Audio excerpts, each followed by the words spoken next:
साथ। और एक दिन दोनों भाई एक स्फटिक शिला पर बैठे हुए हैं। उस समय वर्षा ऋतु की जो सुंदर दृश्य वन का वो दिख रहा है। चारों तरफ धरती बड़ी सुहावनी लगती है। तो यह दृश्य को, इस मनोरम दृश्य को देखकर भगवान राम जी लक्ष्मण जी को बोलने लगे। जो जो भगवान देख रहे थे, प्रकृति के जो रूप भगवान देख रहे थे, प्रकृति के जो भाव भगवान के आंखों के सामने आया, उसको भगवान कोई ना कोई एक, क्या बोलते हैं कि हमारे जो जगत में जो हम लोग जीवन धारण करते हैं, उसमें कोई ना कोई भाव के साथ उसका कोई तालमेल है। तो भगवान उसको जो है ऐसे ही बहुत सुंदर तालमेल करके समझा रहे हैं। तो प्रकृति के सुंदर दृश्य को जीवन के कुछ भावों के साथ भगवान तालमेल करके लक्ष्मण को समझा रहे हैं। तो इसी क्रम में हम लोग कल देख रहे थे कि श्रावण महीना का जो दृश्य था वह भगवान वर्णन कर रहे हैं कि जैसे कि उमड़ उमड़ के बादल चारों तरफ से घना अंधकार करके आकाश को आच्छादित कर देता है, और बाद में धीरे धीरे वो कैसे भूमि के नजदीक होता है और फिर वो बरसता है, फिर उससे क्षुद्र नदियां बनती हैं और फिर वो नदियां जाकर के समुद्र में मिलती है। इस प्रकार से इतनी सारी बातें भगवान चर्चा की। उसके बाद आगे क्या कहते हैं भगवान 14वें नंबर दोहा के बाद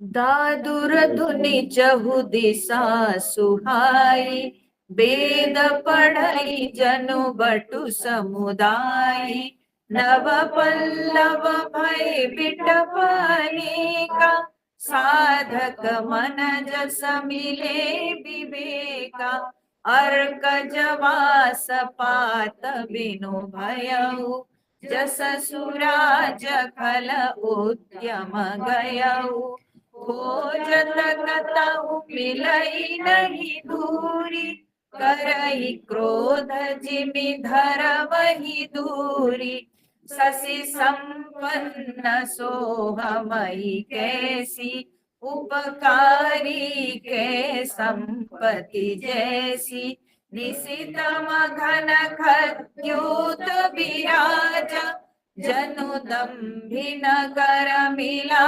समाजा, महावृष्टि चली फूटी कियारी, जिमि सुतंत्र भय बिगरही नारी, कृषि निरावहि चतुर किसाना, जिमि बुध तजहि मोह मद माना, देखियत चक्र बाक खगनाई, कलि पाई जिमि धर्म पराई, ऊषर वर्षई तृणस नहीं जामा, जिमि हरि जनहि उपजन कामा, विविध जंतु संकुलमयि प्राजा, प्रजा बाढ़ जिमि पाई सुराजा, जहाँ तहाँ रहे पति कथ किनारा,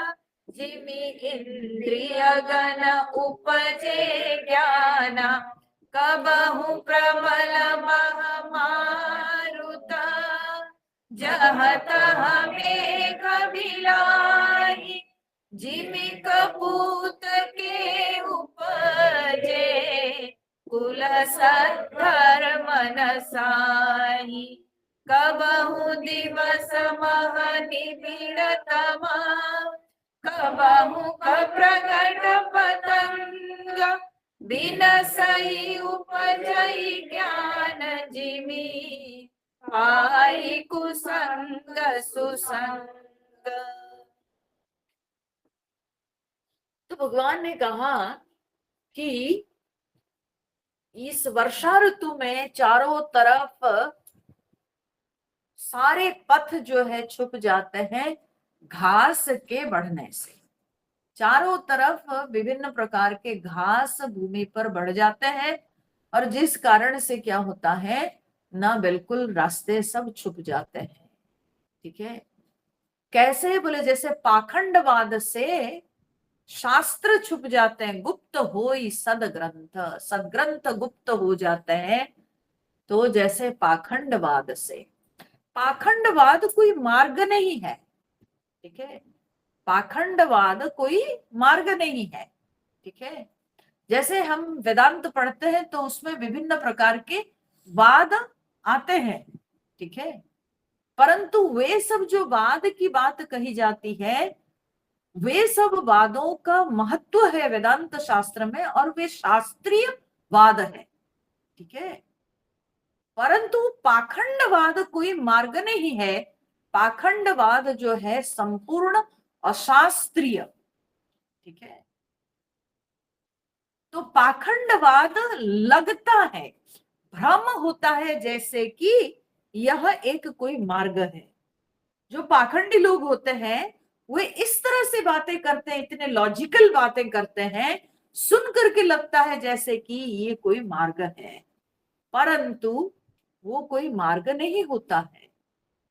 ठीक है, उसी प्रकार से क्या होता है, जैसे पाखंडवाद को हटाने से ही जाके जो सदग्रंथ है, जो शास्त्र है, जो क्या बोलते हैं, जो शास्त्रीय विचार है, वो स्पष्ट तब नजर आता है। और उसी प्रकार से भगवान यहाँ पर कहते हैं कि घास बढ़ जाने से सारे पथ जो है छुप जाते हैं। तो घास जो ढके रहते हैं वो कोई रास्ता नहीं होता है, बल्कि घास को हटाने से ही रास्ता साफ नजर आता है। तो अब यह कहने के पश्चात भगवान कहते, दादुर धुनि चहु दिशा सुहाई, वेद पढ़ई जनु बटु समुदायी। बोले कि दादुर, दादुर मतलब क्या होता है ना, मेढक मंडुक। दादुर धुनि चहु दिशा सुहाई, चारों दिशा से जो मंडुक के जो आवाज सुनाई पड़ती है, बोलते बहुत वो ध्वनि बड़ी सुहावनी लगती है। कैसे, जैसे कि वेद पढ़ई जनु बटु समुदाय, जैसे कि बटु समुदाय अर्थात ब्रह्मचारी समूह जैसे वेद पाठ करने से सुनाई पड़ता है, ठीक वैसे ही चारों तरफ से ये मेढकों की आवाज सुनाई पड़ती है, उतनी सुहावनी लगती है। अब ये जो है ना, अब ये जो कहते हैं कि बट्टू समुदाय, ऐसे तो मेढक जो है पूरी बारिश में मेढक आवाज करती है, परंतु भगवान जब उस मेढक की आवाज को ब्रह्मचारी समूहों के वेद पाठ के साथ तुलना करते हैं, तब यहां पर एक बात समझने की होती है कि ये जो ब्रह्मचारी समुदाय वेद पाठ करते हैं असलियत में, और उसको मेढक के ध्वनि के साथ तुलना की गई है, तो वेदों में कई एक स्थान पर ये दृष्टांत आया है। और ये किसके लिए आता है, बोले कि वर्षा ऋतु में भाद्र महीने में जब ब्रह्मचारी लोग सामवेद का उच्चारण करते हैं, और वो कैसे, वो कहां पर, वो तालाब की चारों ओर बैठ के। ठीक है, क्योंकि उनके उपाकरण विधि चलती है और उस समय श्रावणी, हाँ, वो जो सामवेद का उसको पाठ करते हैं उसको कहा जाता है श्रावणी, परंतु होता है वो भादो महीना के तीज से शुरू होता है। ठीक है, तो उस समय से शुरू होता है और ये भादो महीने में ब्रह्मचारी लोग तालाब के चारों ओर बैठ करके वे लोग वेद पाठ करते हैं, सामवेद का पाठ करते हैं। ठीक है, तो जब सामवेद का पाठ, क्योंकि बटु समुदाय की बात आ गई तो ब्रह्मचारी लोग ये लोग पाठ करते हैं, तो तब ये भाद्रव महीना का दृश्य है। ये दृष्टांत से ही ये दृष्टांत सूचित करता है कि अब श्रावण महीना गया, अब भाद्रव महीना प्रवेश किया। तो ये भाद्रव महीना का दृश्य, अभी वर्षा के भाद्रव महीना का दृश्य का वर्णन चला। ठीक है। अब देखिए, जो सारे ब्रह्मचारी लोग, वे लोग, आचार्य तो एक होते हैं, परंतु वे आचार्य जब सिखाते हैं, प्रत्येक ब्रह्मचारी अपने अपने जो है वो गला के अनुसार वो गाता है, उच्चारण करता है। ठीक है। तो इससे क्या होता है, किसी की मोटी आवाज होती है, किसी की पतली आवाज होती है, कोई मध्यम स्वर में गाता है तो कोई उच्च स्वर में गाता है। तो इस प्रकार से जब तालाब के चारों ओर बैठ करके बटु समुदाय अपने जो है उपाकरण विधि को पालन करते हुए जब वे लोग सामवेद का उच्चारण करते हैं, तो वो ठीक मेढकों की ध्वनि के समान ही सुनाई पड़ती है। ठीक है। जैसे मंडूक आवाज जब करते हैं, वर्षा ऋतु आती है और तालाब के चारों ओर सारे मेढक बैठ के विभिन्न प्रकार के आवाज सब निकालते हैं, वो जैसे सुनाई पड़ता है, वैसे ही ब्रह्मचारियों के वेद ध्वनि सुनाई पड़ती है। अब देखिए इसमें क्या होता है, बोले कि ये जो मेढकों की आवाज है वो सुनने के लिए जो है कोई बहुत तो कुछ क्या बोलते हैं कि वो राग के अनुसार तो नहीं चलता है। ठीक है। सुंदर कोई राग रागिणी के समान नहीं होता है, परंतु वर्षा ऋतु की इतनी सुहावना दृश्य रहता है और उस समय में चारों ओर परिवेश में इतनी निर्मलता, इतनी शुद्धता रहती है। उस समय में यह ध्वनि सुन करके मन को जो है बहुत अच्छा लगता है, और विशेष रूप से सरोवर के निकट में वो ध्वनि सुनते हुए बड़ा सुंदर लगता है। उसी प्रकार से ये ब्रह्मचारी समुदाय जब विद्या अध्ययन करने जाते हैं, गुरु के नियमों का पालन करके जब वे लोग ये वेद ध्वनि का उच्चारण करते हैं, यद्यपि सुनते हुए कोई खास ये नहीं लगता है, कोई राग रागिणी के समान सुंदर नहीं लगता है, समझ में आता नहीं, परंतु है तो वेद मंत्र, ज्ञान से परिपूर्ण वेद मंत्र है, तो इसीलिए वो बहुत ही सुंदर लगता है। ठीक है। सब लोग एक साथ मिलकर के जब सारे ब्रह्मचारी लोग गाते हैं, तो यद्यपि उसमें कोई बहुत विशेष कोई राग रागिणी के समान ध्वनि नहीं है, परंतु फिर भी वेद जो कि ज्ञान से परिपूर्ण वेद की रचाएं होती है, तो उन रचाओं को सुनते हुए बहुत अच्छा लगता है। ठीक है। तो कहते हैं दादुर धुनि चहु दिशा सुहाई, वेद पढ़ई जनु बटु समुदाय। ये ब्रह्मचारी समुदाय ये सब जो है भादो महीना में अपने सामवेद के जो श्रावणी भाग है उसका पाठ करते हैं। नव पल्लव भय बिटप अनेका, साधक मन जस मिले विवेका। बोलते हैं कि सारे वृक्ष अब नवपल्लवित हो गए। ग्रीष्म ऋतु में सारे वृक्ष जो है पतझड़ के कारण अपने सारे पत्तों को त्याग देते हैं। ठीक है। और ग्रीष्म ऋतु के ताप को सहन करने के बाद वर्षा ऋतु के वृष्टि में वे नवपल्लवित हो जाते हैं। तो भगवान उसको तुलना करते हैं क्या, कि जैसे साधक मन मिले विवेका, जैसे साधक का मन हो जाता है विवेक को प्राप्त करके, तो साधक के मन के साथ भी वही प्रक्रिया होती है। पहले उसको ग्रीष्म ऋतु के ताप के समान तपस्या से गुजरना पड़ता है, और वह तपस्या करते हुए साधक को जैसे वृक्ष पतझड़ में अपने पत्तों को त्याग देते हैं, उसी प्रकार से साधक भी अपनी तपस्या के द्वारा अपने दोषों को, अपनी अपने अंदर जो कुवासनाएं हैं उन सब को साधक त्याग कर देते हैं, और बाद में कुवासनाओं को त्याग करने के पश्चात उनको जो है विवेक की प्राप्ति होती। ठीक है, साधक के मन में विवेक उपजता है। तो पहले तपस्या, और तपस्या के पश्चात विवेक उत्पन्न होता है। जैसे ग्रीष्म ऋतु के ताप के बाद वृक्ष सब वर्षा ऋतु में नवपल्लवित होते हैं। वृक्षों का नवपल्लवित होना ये जो है मन के विवेक उपजने के समान है। और ग्रीष्म ऋतु में वृक्ष सब जो पतझड़ का सामना किए, तो वो कैसे, ना साधक जैसे प्रारंभिक स्तर पे तपस्या करके अपनी कुवासनाओं को, अपने अंदर के सारे दोषों को, मल को त्याग करते हैं, बस वही उसी प्रकार से भगवान यहाँ पर कहते हैं वर्षा ऋतु में पेड़ सब नवपल्लवित हो गए।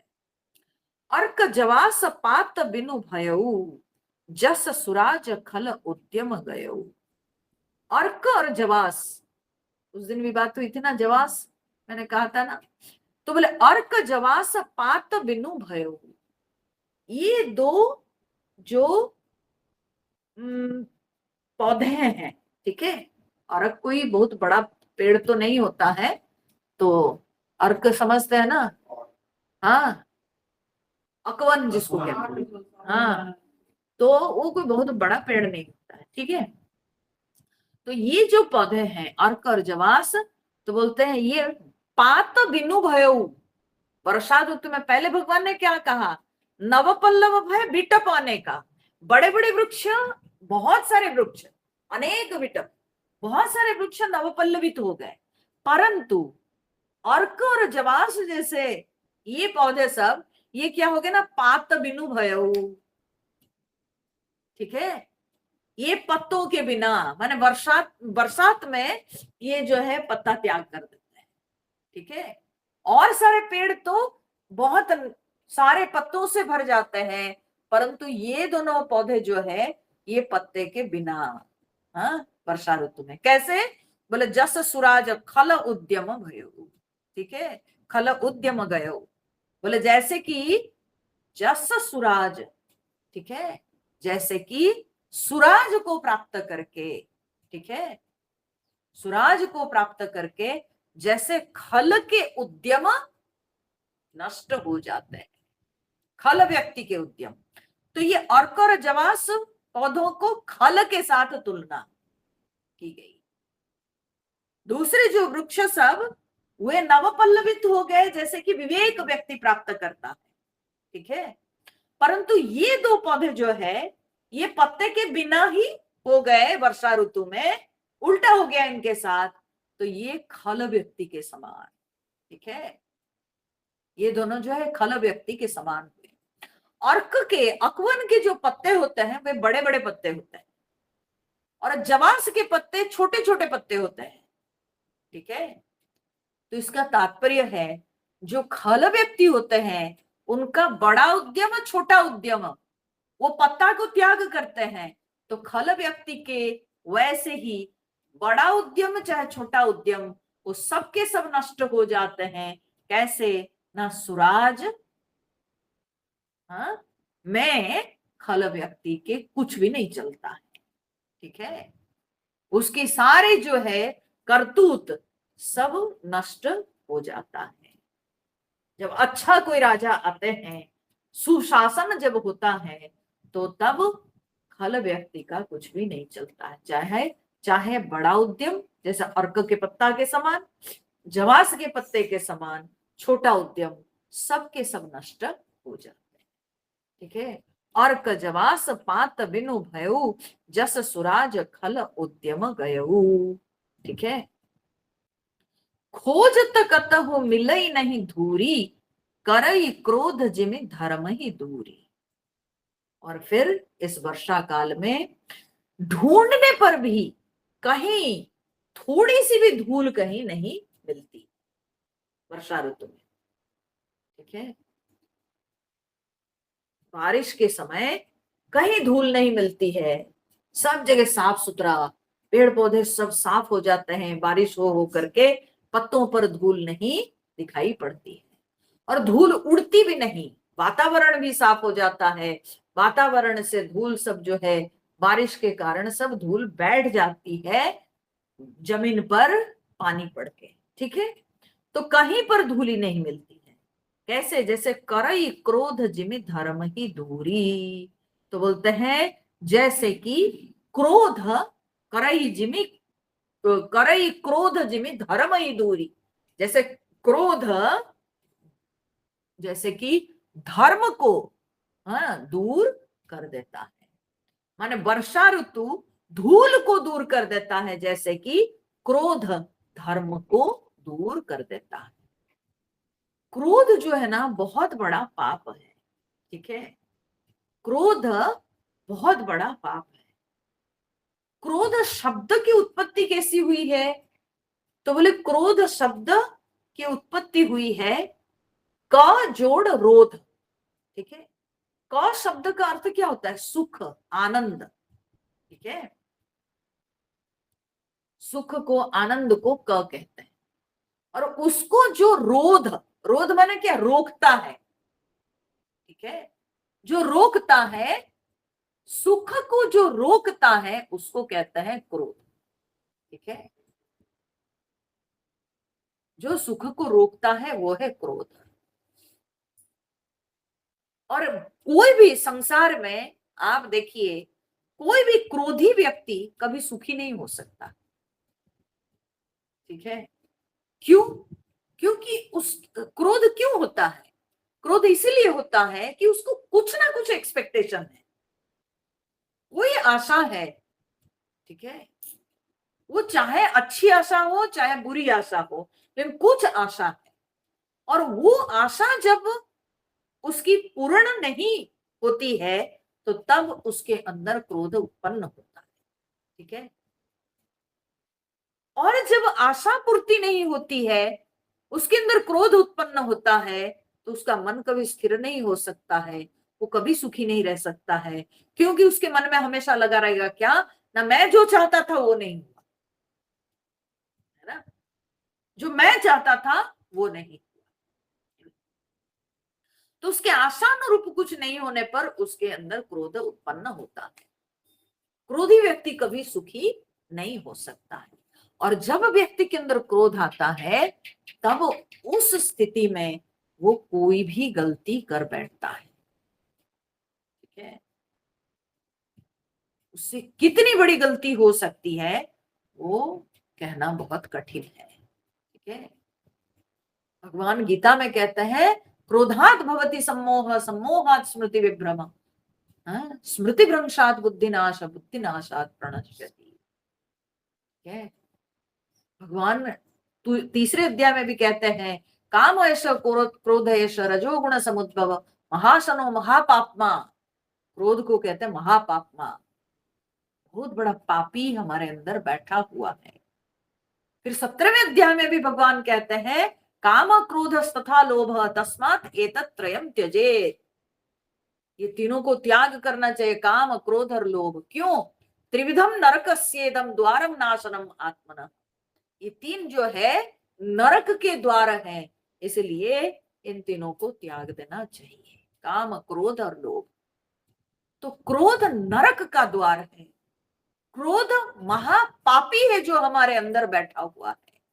और क्रोध जब आता है व्यक्ति को तो उससे उसकी स्मृति काम नहीं करती है, वो कुछ याद नहीं कर पाता है, वो सामने कौन है क्या है वो नहीं सोच पाता है, और उस समय कितनी बड़ी बड़ी गलतियां कर बैठता है। तो क्रोधी व्यक्ति कभी सुखी नहीं हो सकता है। क्रोधी व्यक्ति हमेशा दुख में ही रहता है। तो यहाँ पर भगवान कहते हैं कि जिस तरह से क्रोध जब आता है धर्म दूर हो जाता है, धर्म को दूर कर देता है। भगवान कहते हैं वर्षा ऋतु के आने पर कहीं धूल नहीं दिखती है, वर्षा ऋतु उसी प्रकार से धूल को दूर कर देती है, ठीक है। फिर भगवान कह रहे हैं कि शशि संपन्न सोह मही कैसी, उपकारी के संपत्ति जैसी। ठीक है, शशि संपन्न सोह मही कैसी। चारों तरफ अभी क्या है ना, खेत में शस्य है ना, पूरी तरह से जो है धरती पे एकदम खेत में हरियाली सब छा जाती है, शस्य संपन्न धरती दिखाई पड़ती है, सुशोभित होती है। शशि संपन्न सोहमही केस, सुहावनी लगती है धरती शस्य से संपन्न होकर। कैसे बोले, उपकारी के संपत्ति जैसी। जैसे उपकारी के संपत्ति, उपकारी की संपत्ति से क्या होता है? धरती शस्य संपन्न होती है तो क्या होता है ना, शस्य के द्वारा कितने जीवों का कल्याण होता है ना। हमारे शरीर तो अन्नमय है ना, तो अन्न से ही हमारा पोषण होता है। तो इसीलिए धरती जब वो शस्य संपन्न हो जाती है तो शस्य के द्वारा जीवों का कल्याण होता है। ठीक है, उसी प्रकार से जो उपकारी पुरुष है, जो उदार हृदय वाला व्यक्ति है, तो ऐसे व्यक्ति के पास जब धन हो जाता है, संपत्ति होती है, तो उससे बहुत लोगों का कल्याण होता है। ठीक है, जो उपकारी पुरुष होते हैं उनके पास संपत्ति होने से बहुतों का कल्याण होता है। अच्छा, शस्य के द्वारा क्या धरती को कुछ मिलता है? कुछ नहीं। धरती धारण करती है, धरती उपजा के दे देती है दूसरों के कल्याण के लिए, परंतु धरती खुद भोगती नहीं। वैसे ही उपकारी पुरुष के पास जब धन आता है, वो दूसरों के कल्याण में लगाता है, उससे वो स्वयं अपने स्वार्थ पूर्ति नहीं करता है, उसमें उसका अपना भोग नहीं होता। ठीक है, तो भगवान कहते हैं शशि संपन्न सोह मही कैसी, उपकारी के संपत्ति जैसी। भगवान जब तुलना कर रहे हैं, तुलना में कुछ तुलनीय होगा तब तो, है ना। तुलनीय नहीं होगा तो भगवान काहे के लिए ऐसी तुलना दिए? तो ये तो विचार करना होगा कि इसमें क्या तुलनीय है। ठीक है, क्या समान है दोनों में, तो इस तरह से है। और फिर भगवान कहते हैं निसी तम घन खद्योत विराजा, जनु दम्भिन कर मिला समाजा।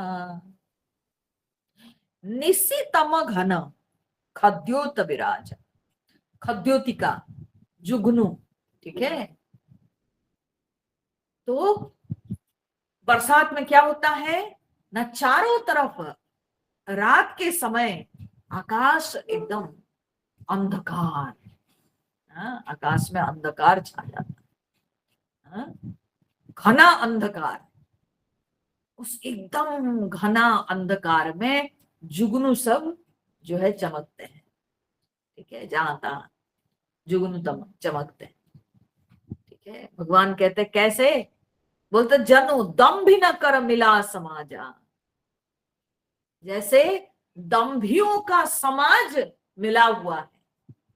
ये खद्योतिका यानी जुगनू रात के अंधकार में जैसे प्रकाशित होते हैं, भगवान कहते हैं उनको देख के लगता है जैसे कि दंभियों का समाज मिला हुआ है। ये खद्योतिका के समाज समूह को देख के भगवान उसको तुलना कर रहे हैं दंभियों के समाज के साथ। क्या तुलना है? तो बोले खद्योतिका कब जो है अपने प्रकाश देता है? बोले अंधकार में। सूर्य प्रकाश देते हैं दिन में, आलोक में। सूर्य स्व प्रकाश से प्रकाशित है और जगत को भी प्रकाशित करते हैं। खद्योतिका तो अंधकार में प्रकाश देता है, चमकता है, और वो केवल अपने आप को प्रकाशित करता है, वो अंधकार को दूर नहीं कर पाता। ठीक है, खद्योतिका के प्रकाश से अंधकार दूर होता है क्या? बिल्कुल नहीं। सूर्य के प्रकाश से सूर्य अपने को भी प्रकाशित करते हैं और दुनिया के भी अंधकार को दूर करते हैं, दुनिया को भी प्रकाशित करते हैं। परंतु खद्योतिका में वो शक्ति नहीं, वो तो केवल अंधकार में चमकता है, वो केवल अपने आप को चमकाता है, परंतु अंधकार को दूर कदापि नहीं कर पाता। ठीक है, वो बिल्कुल अंधकार को दूर नहीं कर पाता। उसी प्रकार के ये दंभी लोग, दंभी क्या होते हैं? दंभी लोग होते हैं जो झूठ मूठ का, दंभी मतलब क्या होता है? जो पाखंडी लोग होते हैं, जो झूठ मूठ का दिखावा नाटक करते हैं। ठीक है, जो उनके पास है उसको और बढ़ा चढ़ा के दिखाएंगे। ठीक है, जो उनके पास नहीं है उसका होने का नाटक करेंगे। ठीक है, तो इसको कहते हैं दंभी। परंतु उससे क्या किसी का उपकार होता है? हाँ, वे दिखावा करते हैं, परंतु इससे किसी का उपकार होता है क्या? नहीं होता है। वे केवल जुगनू के समान अपने आप को प्रकाशित करते हैं, परंतु उससे दूसरे का कष्ट का निवारण नहीं होता है। जो उनके पास है उसको वे लोग बढ़ा चढ़ा के दिखाते हैं, करते हैं, परंतु उससे किसी का कल्याण नहीं होता है। समाज में किसी का दुख दूर नहीं होता है। जो है वो उन्हीं का है और वे अपने पास जो वस्तुएं हैं उसी को बस दूसरों को दिखाते रहते हैं। प्रदर्शन वृत्ति उनके अंदर दिखाई पड़ती है, दिखावा करते रहते हैं। ठीक है, झूठ मूठ के, और जो नहीं है उसका झूठ मूठ के नाटक करते हैं, जो थोड़ा है उसको बढ़ा चढ़ा के दिखाते हैं, और जो बिल्कुल नहीं है उसका होने का नाटक करते हैं। ठीक है, परंतु उससे दूसरे किसी का कष्ट दूर नहीं होता है, दूसरे किसी का दुख का निवारण नहीं होता है। जैसे जुगनू के प्रकाश से संसार प्रकाशित नहीं होता है, दंभियों के दिखावे से दूसरे का कल्याण नहीं होता है, तो भगवान वह यहाँ पर लक्ष्मण जी को समझा रहे हैं। फिर भगवान कहते हैं, महावृष्टि चली फूटी कियारी, जिमि स्वतंत्र भय बिगरहि नारी। राम राम। गोस्वामी तुलसीदास जी ऐसे कंट्रोवर्शियल स्टेटमेंट क्यों दे दिए, है ना? रचयिता तो गोस्वामी तुलसीदास जी हैं। अब गोस्वामी तुलसीदास जी के सिर पे प्रहार पड़ता है। ठीक है, बीच बीच में तो ऐसे ऐसे वाक्य गोस्वामी जी कहाँ से ले आते हैं, है ना? ऐसे लगता है सुनते जाओ। तो यहाँ पर गोस्वामी जी जो लिखते हैं, क्योंकि गोस्वामी जी रचयिता है इसलिए सब लोग गोस्वामी तुलसीदास जी को दोष देते हैं। आप ऐसे क्यों लिख दिए? बोले महावृष्टि चली फूटी कियारी।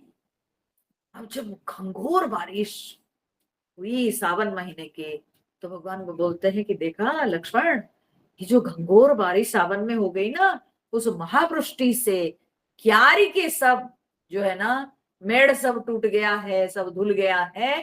फूट कियारी, क्यारी सब जो है, खेत सब बिल्कुल बिखर गया है। ठीक है, उसके मेड़ सब जो है टूट फूट के बिखर गया है। तो बोले कैसे? बोले जिमि स्वतंत्र भये बिगर ही नारी। जैसे कि स्त्रियां अगर स्वतंत्र रहती है बिगड़ जाती है। ठीक है, तो क्यारी के जो मेड़ सब टूट फूट गए हैं उसको देख करके, वो दृश्य को देखकर भगवान कहते हैं जैसे कि नारियों को अगर स्वतंत्र छोड़ दिया जाए तो जैसे वो बिगड़ जाती है। अब यहाँ पर विचार योग्य है, कुछ बातें विचार के योग्य है।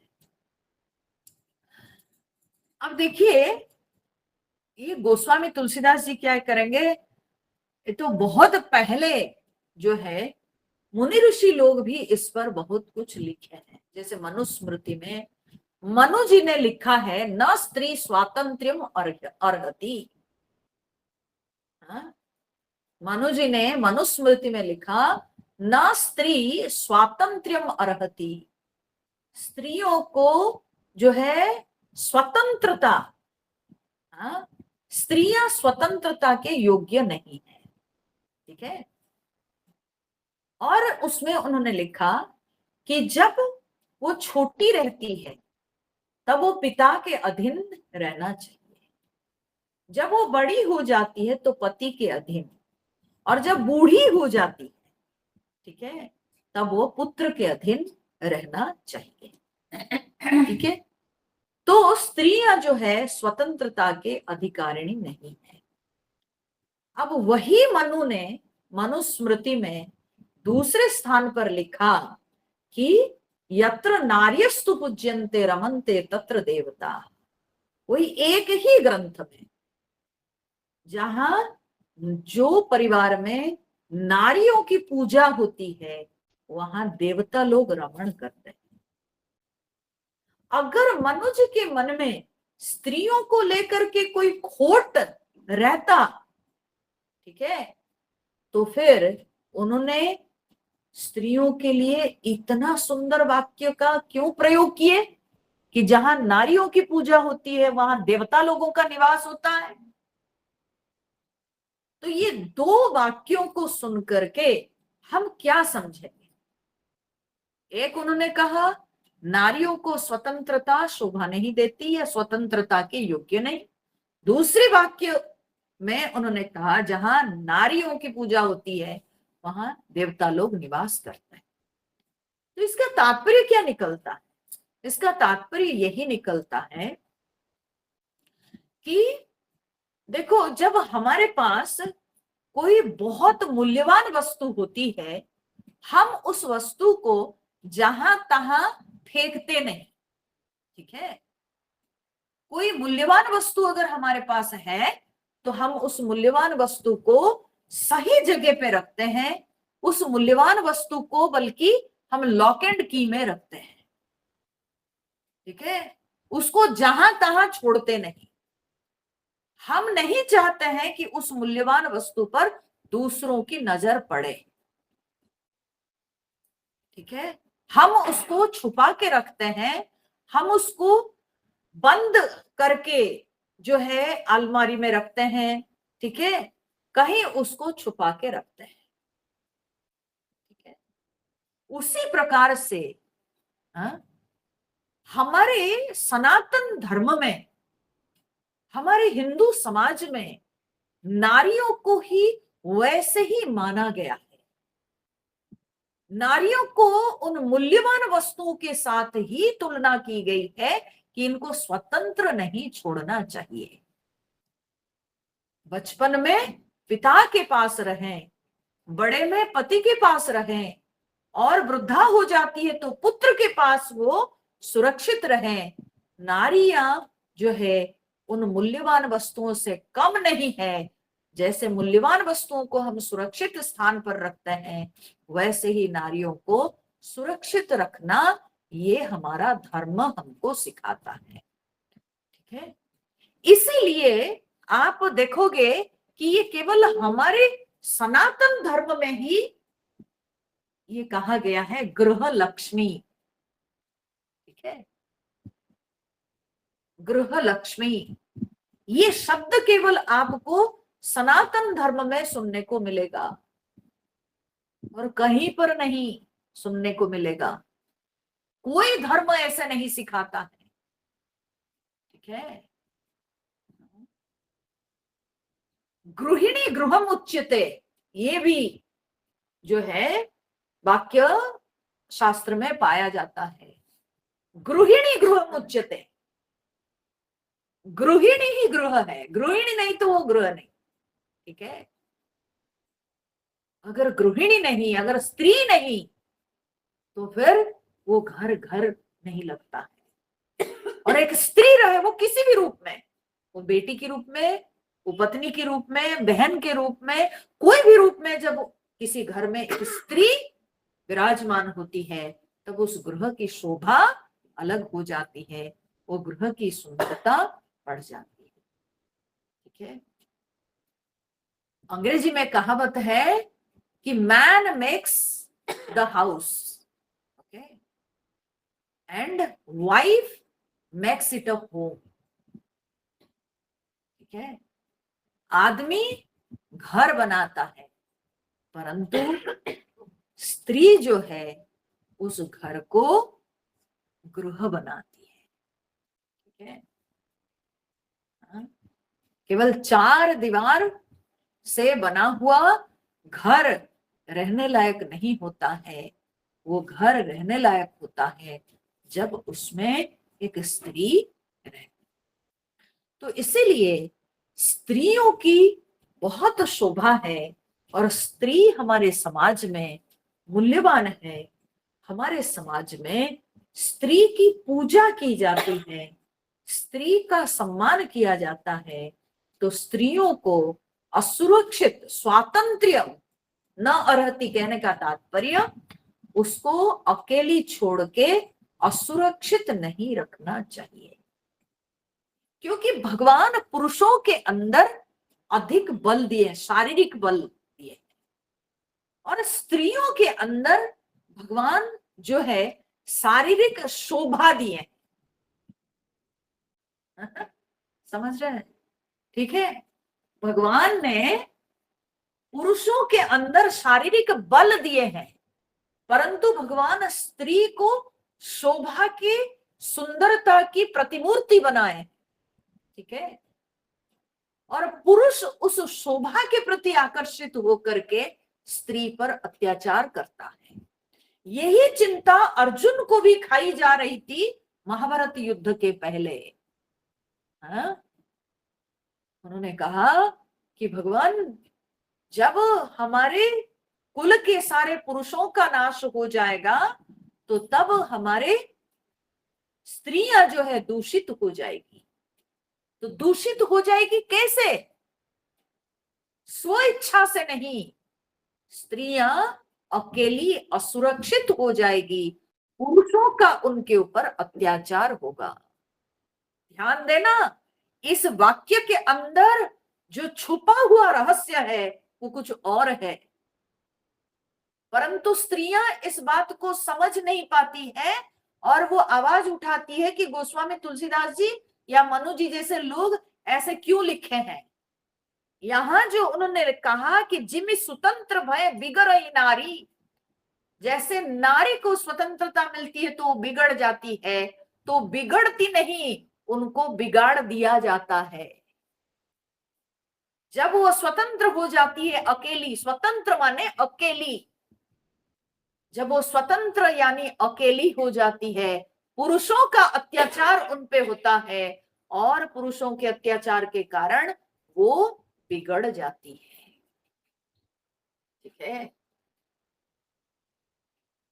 तो इसीलिए यहाँ पर जो है ऐसे ऐसे वाक्य दे करके हमारे साधु संत मुनि ऋषि लोग यही शिक्षा देते हैं कि हमेशा स्त्रियों को सुरक्षित रखना चाहिए। स्त्रियों की शोभा घर में बहुत अधिक है और स्त्रियां समाज के लिए बहुत मूल्यवान है, क्योंकि स्त्रियां ही बच्चों को संस्कार देती है और स्त्री ही जो है परिवार को संभालती है, स्त्री ही समाज को जो है बनाती है। तो इसलिए स्त्रियां अगर पवित्र नहीं रहेगी, शुद्ध नहीं रहेगी, स्त्रियां अगर बिगड़ जाएगी तो फिर समाज भी बिगड़ जाएगा। तो इसीलिए यहाँ पर गोस्वामी तुलसीदास जी कहते हैं कि स्वतंत्र होने पर, अकेली होने पर स्त्रियां बिगड़ जाती है, यानी पुरुषों की कुदृष्टि पड़ती है उनके ऊपर। ठीक है, जब स्त्रियां स्वतंत्र हो जाती है तो पुरुषों की कुदृष्टि उन पर पड़ती है और इससे स्त्रियां जो है बिखर जाती है।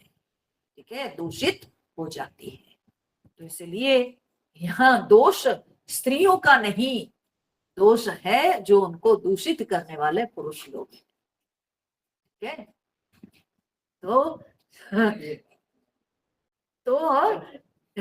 ये जो है, हो गई है। हाँ जी, तभी में रावण ले गया है। हाँ, इनका प्रसंग है। तो रावण ने लिया ना सीता जी को, तो इसलिए रावण कैसे चरित्र का निकला?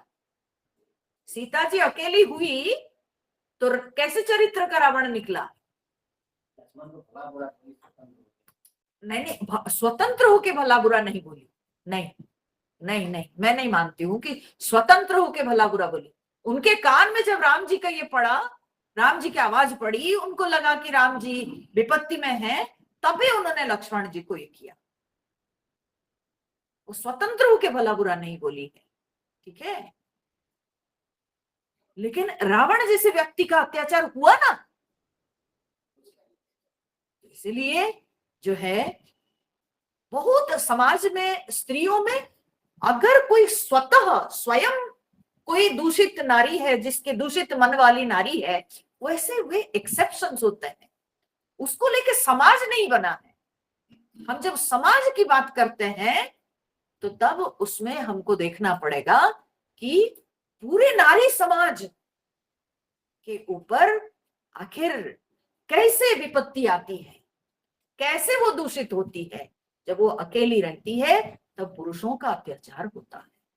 ठीक है, उससे वो दूषित होती है। वही तो अर्जुन बोले हैं, ये बात को तो स्पष्टतः अर्जुन ने कहा है कि जब पुरुषों की हत्या हो जाएगी, पुरुषों का नाश हो जाएगा, स्त्रियां दूषित हो जाएगी, उसी से वर्ण संकर होंगे। मतलब क्या, अलग जात के पुरुष सब जो है उनके ऊपर अत्याचार करेंगे, अलग वर्ण के पुरुष उनके जीवन में आएंगे और उससे वर्ण संकर पैदा होंगे। तो इस प्रकार से यहाँ पर गोस्वामी तुलसीदास जी असलियत में स्त्रियों को यहाँ पर निंदा नहीं करते हैं, बल्कि कहते हैं कि भगवान ऐसे बनाए हैं स्त्रियों को कि वो शारीरिक रूप से वो दुर्बल है। ठीक है, कितने भी मानसिक रूप से वो सबल होने पर भी उसकी शरीर उसके साथ देता नहीं, तो कई बार क्या होता है, धोखा हो जाता है। मानसिक बल होने पर भी कोई बलवान पुरुष के समक्ष जो है वो हार जाती है। तो इसीलिए स्त्रियों को अकेली रहना नहीं चाहिए। जब अकेली स्त्रियां रहती है वो वैसे ही बिखर जाती है जैसे महावृष्टि। महावृष्टि समझ रहे हैं, बलवान के समान महावृष्टि। सो महावृष्टि से जैसे क्यारी के मेढ़ सब बिखर जाते हैं, तो वैसे ही बलवान पुरुष के समक्ष स्त्रियां जो है बिखर जाती है। ठीक है, आई बात समझ में? तो हमेशा दोष नहीं देखना है, समझना है, इसके ऊपर विचार करना बहुत आवश्यक है। तो महावृष्टि चली फूटी कियारी, जिमि सुतंत्र भये बिगरहि नारी, कृषि निरावहि चतुर किसाना, जिमि बुध तजहि मोह मद माना। कृषि निरावहि चतुर किसाना। अब जो बुद्धिमान किसान सब हैं वे क्या करते हैं ना, कृषि निरावही, हाँ, किसान जो है खेत को निरा रहे हैं। निरा रहे मतलब क्या, उसमें जो जंगली घास सब उग जाते हैं उसको सब उखाड़ते हैं। ठीक है, वाइल्ड ग्रासेस जो होते हैं वो सबको वे लोग उखाड़ के फेंकते हैं। हाँ? खेत में सब आ जाते हैं ना, बारिश हुई। ठीक है, तो कैसे बोले, जिमि बुद्ध तजहि मोह मद माना। जैसे बुद्ध व्यक्ति माने ज्ञानी व्यक्ति जैसे मोह मद मान को त्याग करता है, हाँ? वैसे ही किसान खेत के अंदर से सारे जो क्या बोलते हैं घास, जंगली घास सबको निकाल के उखाड़ के फेंकता है। ठीक है, अब विचार करिए, ये जो जंगली घास सब हैं उगते हैं खेत में, क्या किसान उसके लिए बीज फेंका है? क्या किसान बीज फेंका है उसका? नहीं, वे अपने आप उग जाते हैं। कैसे? ना पहले से वो सब जो है क्या बोलते हैं, वो बीज सब पड़े हुए रहते हैं, और जब पानी पड़ता है तो अपने आप उग जाते हैं। उसी प्रकार से कोई व्यक्ति असलियत में अपने अंदर ये सब जो मद मान मोह ये सब को अपने आप वो उगाता नहीं, बल्कि जन्म जन्मांतर से ये सब वासनाएं सुप्त रूप से पड़ी हुई रहती है, और उसको जो मौका मिलता है, परिवेश जब ऐसे उसको प्राप्त हो जाता है, तो तब उस परिवेश में वो सुप्त वासनाएं वो मद मोह मान के रूप से उग जाते हैं। ठीक है, ये सब वासना बीज सब पड़े हुए हैं। ठीक है, और वे अपने आप ही उग जाते हैं। उनको जब अनुकूल परिवेश मिल जाता है, तो जो वासना सब सुप्त रूप से पड़े हुए हैं, तो वो वासनाएं जो है कभी मद के रूप से, कभी मान के रूप से, कभी मोह के रूप से वो सब उगने लगते हैं। परंतु जैसे बुद्धिमान किसान जो है, जो आलसी किसान होगा, वो बोलेगा हो गया, हम तो बीज डाल दिए हैं, अब खेत में शस्य हो जाएगा। परंतु जो बुद्धिमान किसान होता है, जो मेहनती किसान होता है, वो क्या करता है, वो जाता है, जाके खेत को देखता है ध्यान से कि इसके अंदर जंगली घास तो बहुत दिखाई पड़ रहे हैं, तो इस सबको अभी उखाड़ देना चाहिए। ठीक है, नहीं तो ये जो है मिट्टी के सार को खींच लेंगे, और धीरे धीरे ये सब का ग्रोथ ऐसे हो जाएगा कि हमारा जो असली जो शस्य है वो ग्रो नहीं कर पाएगा, है ना। तो ये चतुर किसान ये काम करता है। वैसे ही जो ज्ञानी व्यक्ति होता है, वो समझ जाता है कि मेरे मन रूपी खेत पर अभी उग रहे हैं क्या, ना अभिमान का घास, तो उसको उखाड़ फेंकना चाहिए, उसको बढ़ने नहीं देना चाहिए। ये कौन समझ सकता है? जो ज्ञानी साधक है वही समझ पाता है। तो अपने अंदर क्या वासना रूपी बीज से क्या घास उग रहा है, तो उसको सब उखाड़ के वो फेंकता है। ठीक है, देखिए तो चक्रवाक खग नाही, कल ही पाई जिमे धर्म पराही। अब क्या है कि कहीं चकवा देखने को नहीं मिलता है। चकवा पक्षी सब अब जो है वो सब मानसरोवर में उड़ के चले जाते हैं। तो देखिए तो चक्रवाक खग नाही, कहीं पर भी और चकवा देखने को नहीं मिलते हैं। बोले कैसे? भगवान उसके लिए ये भाव देते हैं, जैसे कि कली ही पाई जिमे धर्म पराही। जैसे कली को प्राप्त करके धर्म पलायन करता है, धर्म भाग जाता है। कली के आने से धर्म पलायन करता है। ठीक है, कली काल में धर्म कहीं छुप जाता है। धर्म जो कि बेल के समान हमारे शास्त्र में वर्णन आता है, और उस बेल के जो 4 पैर होते हैं, 4 पैर में से कली काल में केवल 1 पैर ही रह जाता है। ठीक है, कली के केवल 1 पैर ही रह जाता है, सत्य कलयुग। ठीक है, कलयुग। तो कलयुग के विभिन्न प्रकार के लक्षण है, झूठ तो, फरेब तो, हिंसा तो, काम क्रोध आदि ये सब है ना। तो कली काल में जो है केवल 1 ही पैर धर्म का रह जाता है, और वो पूरा लंगड़ाते हुए घसीटता है केवल अपना शरीर को। तो इस कली युग को प्राप्त करके धर्म दुर्बल हो जाता है। ठीक है, धर्म पूरी तरह से दुर्बल हो जाता है, धर्म के पास धर्म की शक्ति नहीं रहती है। और यहाँ पर जो है भगवान कहते हैं, अब देखो भगवान भी कली काल में ना व्यक्ति को देख करके हंसते होंगे। इतना व्यक्ति झूठ, इतना जो है अत्याचार, इतनी हिंसा करता रहता है, भगवान क्या बोलते हैं, वेंकटेश, तिरुपति बालाजी, ठीक है, बोलते हैं वेंकटेश स्वामी के बारे में बोलते हैं कि भगवान सत्य त्रेता द्वापर ये सब में ना भगवान पूरे दर्शन देते थे लोगों को, ठीक है, सशरीर भगवान दर्शन देते थे। परंतु कलिकाल जब आया तो भगवान लोगों के अंदर मंद प्रवृत्ति को देखकर भगवान पत्थर के हो गए, ठीक है। तो भगवान जो है अर्चा मूर्ति में आ गए, बस केवल हम लोग भगवान को पत्थर रूप में देखते हैं, अर्चन करने योग्य, और भगवान को उनके असली स्वरूप में हम देख नहीं पाते, ठीक है। क्यों?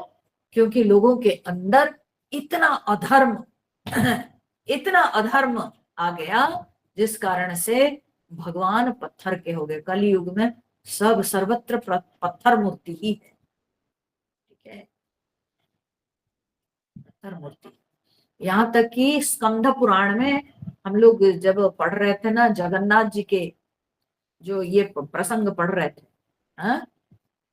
जो पुरुषोत्तम महात्म्य, पुरुषोत्तम क्षेत्र के महात्म्य पढ़ रहे थे कोविड के समय, तो उस समय क्या आता है कि वो राजा जो कि उज्जैन से, वे बड़े कृष्ण भक्त रहे, और उनकी इच्छा होती है कि वो सबसे सुंदर भगवान कृष्ण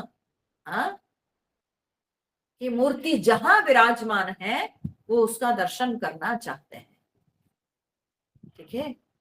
और अपने पुरोहित को पूछते हैं, और तब उनके पुरोहित जवाब देते हैं कि उत्कल देश में जो है भगवान विराजमान करते हैं, और महाराज आप जाइए, और भगवान वहां पर नील पर्वत पर विराजमान करते हैं, वहीं आपको दर्शन होगा, ठीक है। और वो राजा जब आते हैं, आके पहुंचते हैं, तो देखते क्या है कि उनको भगवान की मूर्ति नहीं दिखती है, वो अदृश्य हो गया है बालुका में, और राजा तो बड़े दुखी हो जाते हैं, ठीक है। और तब राजा को भगवान का आदेश होता, आकाशवाणी होती है कि महाराज आप चिंता मत करो, मैं अब दृश्यमान नहीं होऊंगा, परंतु आप मेरी मूर्ति बनवाओ, ठीक है, आप मेरी मूर्ति बनवाओ, ठीक है। तब राजा जो है ये जगन्नाथ जी की जो प्रतिमा है उसको बनवाए हैं, और जो आज कलिकाल में भगवान की ये प्रतिमा पुरुषोत्तम क्षेत्र में जगन्नाथपुरी में विराजमान है, ठीक है।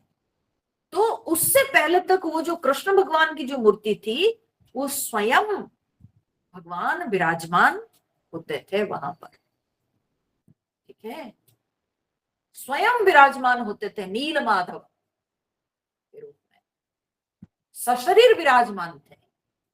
परंतु राजा जब तक आए भगवान अदृश्य हो गए, बोले अब मैं नहीं दिखाई पड़ूंगा, अब आप बनवाओ और वही प्रतिमा ही रहेगी।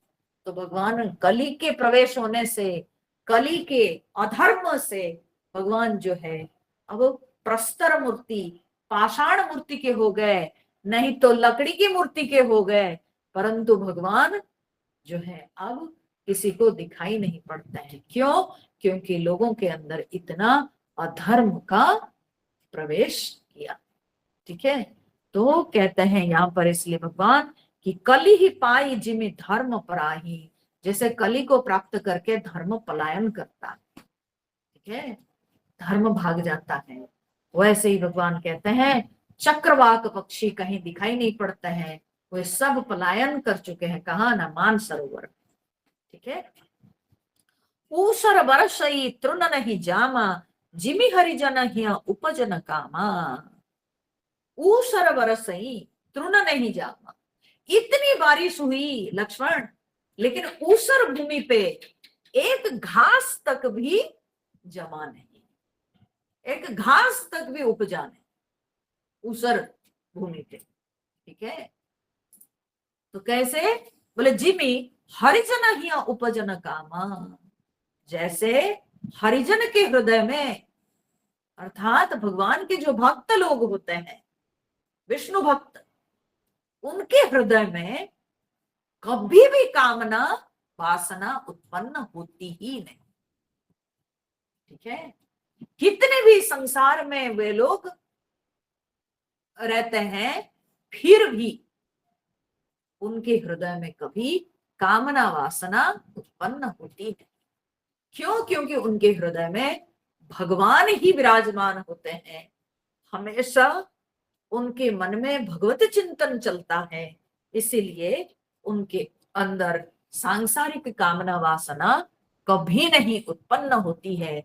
सांसारिक कामना वासनाओं के लिए विष्णु भक्त जो होते हैं, भगवान के जो सेवक लोग होते हैं, उनका हृदय ऊषर भूमि के समान है,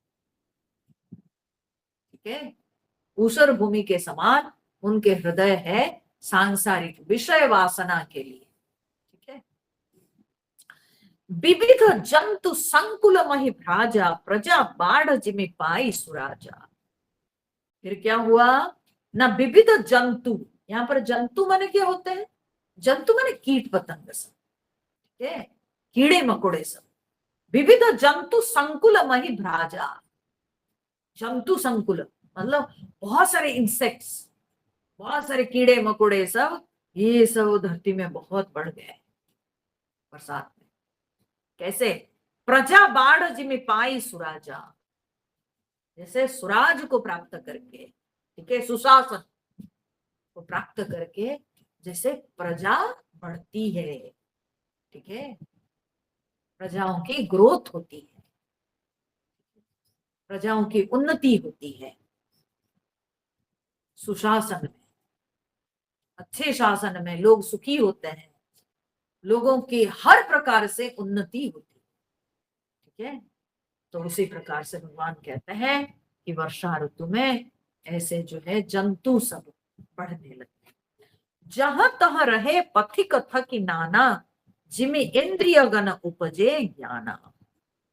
बोले जहां तहां, अभी क्या हुआ ना? पथिक, अब बारिश होती है तो वे लोग क्या करते हैं ना? चलते चलते जब बारिश होती है तो कहीं रुक जाते हैं। जहां तहां पथिक सब जो है थक करके रुक जाते हैं। बारिश में कैसे जाएंगे? बारिश में चलना भी मुश्किल होती है, चारों तरफ काद हो जाती है, तो उसमें चलना मुश्किल होता है, तो इसलिए जहां तहां वे थक करके ठहर जाते हैं। बोले जिमी जैसे कि इंद्रिय गण उपजे ज्ञाना, जैसे इंद्रिय गण उपजे ज्ञाना, जैसे क्या होता है? इंद्रिय गणों में ज्ञान उपजता है, ठीक है। जब ज्ञान उपजता है तो इंद्रिय गण क्या होता है ना? थम जाते हैं, माने शांत हो जाते हैं। इंद्रियां जिस तरह से शांत हो जाती है, ज्ञान जब व्यक्ति के अंदर उपजता है, विवेक जब उत्पन्न होता है, तो इंद्रियां शांत हो जाती है, ठीक है। अब इंद्रियों के अंदर उतनी चंचलता नहीं दिखती है, विषयों की ओर भागने की चंचलता इंद्रियों की ओर नहीं दिखती है। विवेक उत्पन्न होने से अपने आप इंद्रियां ठहर जाती है, इंद्रियां शांत पड़ जाती है, इंद्रियां शिथिल हो जाती है। जैसे कि वर्षा ऋतु में सारे पथिक सब थक करके जहां तहां रुक जाते हैं। कितना बढ़िया सब दृष्टांत देते हैं, है? कितना बढ़िया दृष्टांत बताइए। तो कहते हैं भगवान कि कबहु प्रबल बह मारुत, जहां तह मेघ बिलाही। पता नहीं, कभी कभी वायु बड़े जोर से चलने लगती है, और जब बड़े जोर से वायु बहने लगती है तो क्या होता है? जहां तह मेघ बिलाही, जहां तहां बादल जो है वो क्या हो जाता है ना? उड़ जाता है, ठीक है, मेघ हट जाता है। कहीं कहीं जो है आकाश में लगेगा जैसे कि एकदम मेघ फट गए, बादल ऐसे अलग हो जाते हैं और आकाश जो है साफ नजर आएगा थोड़ी देर के लिए। सूरज की रोशनी जो है वो चमकने लगती है। तो भगवान कहते हैं कैसे न जिमी कपूत की उपजे कुल सद्धर्म न साही। तो बोलते हैं जैसे जब जोर से वायु बहने लगती है तो क्या होता है ना, बादल दूर हो जाते, मेघ हट जाता। तो बोले कि जिस तरह से एक कुपुत्र जन्म लेने से कुल के सद्धर्म नष्ट हो जाते। देखिए कुल के धर्म बनाने में पता नहीं कितने कितने मतलब पुरुष से जो है परंपरा चलती आई, धीरे धीरे धीरे धीरे जाके वो कुल के धर्म बनता। ठीक है, वो कुल का धर्म बनता। और उस कुल में एक कोई ऐसा अगर कुपुत्र जन्म ले माने जन्म उसका हो जाता है तो कितने वंशों से चलती आई परंपरा, कितने वंशों के जो कुल धर्म बना है वो तुरंत ही एक ही जनरेशन में खत्म हो जाता है। ठीक है, कुल धर्म बनने में कितना समय लगता है, परंतु उसका नाश होने में एक क्षण लगता है। एक जनरेशन में वो खत्म हो जाता है अगर उस जनरेशन में एक कुपुत्र आ जाए। ठीक है, एक दुराचारी अगर उस वंश में कोई पैदा हो जाए तो तब उस वंश का जो धर्म है वो तुरंत नष्ट हो जाता है। ठीक है, कबहु दिवस मह निबिड़ तम कबहु क प्रगट पतंग बिनसई उपजई ज्ञान जिनी पाई कुसंग सुसंग। फिर क्या होता है ना, कभी भगवान कहते हैं बादलों के कारण कभी एकदम घोर अंधकार छा जाता है, तो कभी बादल जब हट जाते हैं तो एकदम उजाला दिखाई पड़ता है। तो कबहु दिवस मह निबिड़तम, दिन में कभी कभी क्या हो जाता है एकदम घना अंधकार छा जाता है। कबहु क प्रगट पतंग, कभी पतंग माने सूर्य, तो कभी सूर्य जो है आकाश में दिखाई पड़ जाता है। तो कभी बादल दिन में ही, कभी बादल छा जाता है तो अंधकार, और तो कभी बादल हट जाता है तो सूर्य भगवान दिखाई पड़ जाते हैं। तो बोले कैसे, जैसे बिनसई उपजई ज्ञान जिमी पाई कुसंग सुसंग, जैसे कि कुसंग को पा करके ज्ञान नष्ट हो जाता है और सुसंग प्राप्त करके ज्ञान जो है प्रकाशित हो उठता है। ठीक है, तो कुसंग आने पर, व्यक्ति के जीवन में कुसंग आने पर जैसे बादल ढक देता है, ठीक है वैसे ही समय आता है कि उस समय अज्ञान अंधकार छा जाता है। और सुसंग यानी जब उसको सत्संग मिलता है, जब अच्छे संग में, संतों के संग में जब व्यक्ति आ जाता है तो तब क्या होता है ना, ज्ञान सूर्य के समान प्रकाशित होता है। तो ये उसके जीवन के अच्छा समय होता है, आलोक का प्रकाश का समय होता है। तो ऐसे जब कुसंग और सुसंग जीवन में आता है, जैसे व्यक्ति के जीवन में अज्ञान के अंधकार और ज्ञान के प्रकाश ये जैसे छा जाते हैं, ठीक वैसे ही भगवान कहते हैं वर्षा ऋतु में बादल ढक जाने से कभी अंधकार होता है, बादल हट जाने से कभी सूर्य प्रकाशित हो जाते हैं। तो इस तरह से भगवान वर्षा ऋतु के वर्णन किए। दो दोहे जो है वर्षा ऋतु के, दो दोहे शरद ऋतु के। देखते देखते वर्षा ऋतु खत्म हो गई। अब भगवान क्या कहते हैं ना, वर्षा विगत शरद ऋतु आई लक्ष्मण देखो परम सुहाई। ठीक है, हे लक्ष्मण देखो कितना सुंदर जो है शरत ऋतु आ गई, बड़ी सुहावनी शरत ऋतु आ गई। ठीक है, क्यों शरत ऋतु को सुहावनी कही गई? इसलिए कि शरत ऋतु में और वो कीचड़ नहीं, वो बारिश नहीं, ठीक है, अब धूप आने लगती है और बिल्कुल परिवेश एकदम स्वच्छ हो जाता है। ठीक है, कांच के समान एकदम वायुमंडल जो है ट्रांसपेरेंट हो जाता है और जमीन पर कहीं कीचड़ नहीं, कहीं पानी नहीं, और चारों तरफ जो है परिवेश एकदम साफ सुथरा। तो इसीलिए भगवान कहते हैं लक्ष्मण देखो शरत ऋतु आ गई, बड़ी सुहावनी है शरत ऋतु। फूले कास सकल मही छाई, जन वर्षा कृत प्रगट बुढ़ाई। तो बोलते हैं इस समय क्या हुआ है ना, शरत ऋतु जब आती है उस समय कास फूल है ना, कास फूल बहुत दिखाई पड़ते हैं। ठीक है, कभी कभी ट्रेन में ट्रैवल करते हैं तो कास फूल दिखाई पड़ता है, बाप रे बाप, इतने सफेद सफेद सफेद सफेद एकदम पूरा दिखाई पड़ते हैं। हाँ? उड़ीसा में उसको कासतंडी बोलते हैं, कासतंडी फूल है ना।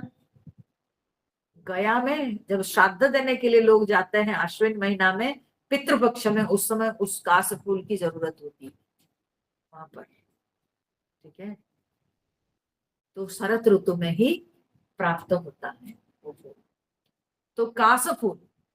और भगवान कहते फूले कास सकल मही छाई, चारों तरफ एकदम वो कास फूल से छा जाता है।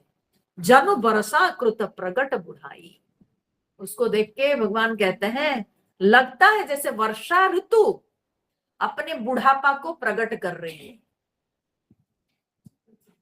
वृद्ध हो गई अब वर्षा ऋतु, ठीक है, बैठ गई, अब थम गई।